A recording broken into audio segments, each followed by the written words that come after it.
The story begins. On the night of October 17th, 2019, a 47-year-old woman named Aida Quintal left her family's wooden cabin located in a remote rural area in Michigan. She went out for a short walk with her dog and to light a cigarette. It was very late, around 1:30 a.m. The cabin was completely isolated in the middle of the forest, about 800 meters from the nearest neighbor, surrounded on all sides by woods, swamps, and wilderness. Strangely, this environment gave Aida a greater sense of security than her main home in the crowded city of Detroit. The reason for this dates back to a terrifying incident months earlier in Detroit when an unknown man attacked her in broad daylight, assaulted her violently for no reason, broke her nose, and caused a concussion, then fled.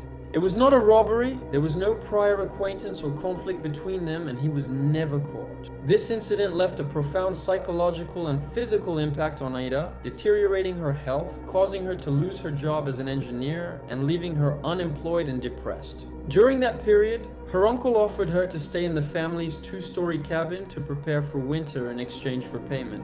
Aida was happy with the offer, as it gave her work and a place she loved since childhood, as the cabin had been in the family for 75 years. Aida spent a full week there with her boyfriend cleaning and making some repairs, then her boyfriend had to return to the city due to other commitments, leaving her alone with her dog. Solitude did not scare her, in fact it brought her comfort. But that night in particular, she felt extreme anxiety and could not sleep, despite taking sleeping pills. She decided to go for a short walk with her dog to calm down. The paths were narrow and dark without streetlights, but she knew the area well, and she was carrying a 9mm pistol for protection.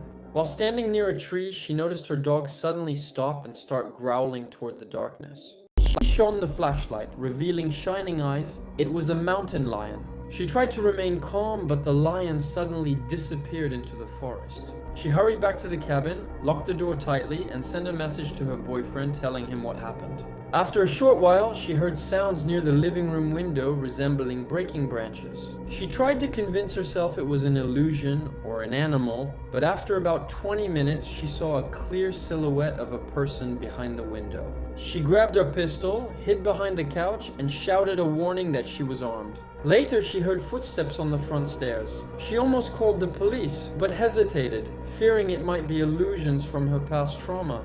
Instead, she called her friend, and during the call, she saw the silhouette of two men behind the living room window. In a moment of terror, she fired, and from her perspective, both sides exchanged gunfire. After that, silence fell. Then she heard heavy footsteps upstairs. At that moment, she decided she would not run anymore, and she went up the stairs carrying her pistol. About half an hour later, the police arrived after the friend reported a possible shooting. They found the cabin full of broken glass and bullet marks, but found neither Aida nor any attacker.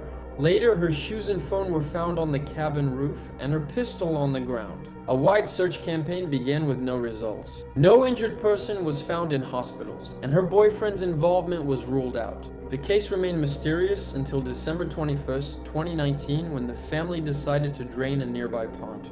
There, 275 meters from the cabin, Aida's body was found submerged in shallow water. No signs of bullets or violence appeared on her body. After the autopsy, it was revealed that she suffered from mental disorders and had consumed a mix of medications and drugs, including methamphetamine, which causes extreme paranoia and hallucinations. It is believed that she was in a state of panic and paranoia, exchanged gunfire with her reflection in the glass, then fled into the forest where she died from severe hypothermia and poisoning from the mixture of substances in her blood. In the end, the danger Aida tried to escape from was not in the forest, but inside her mind.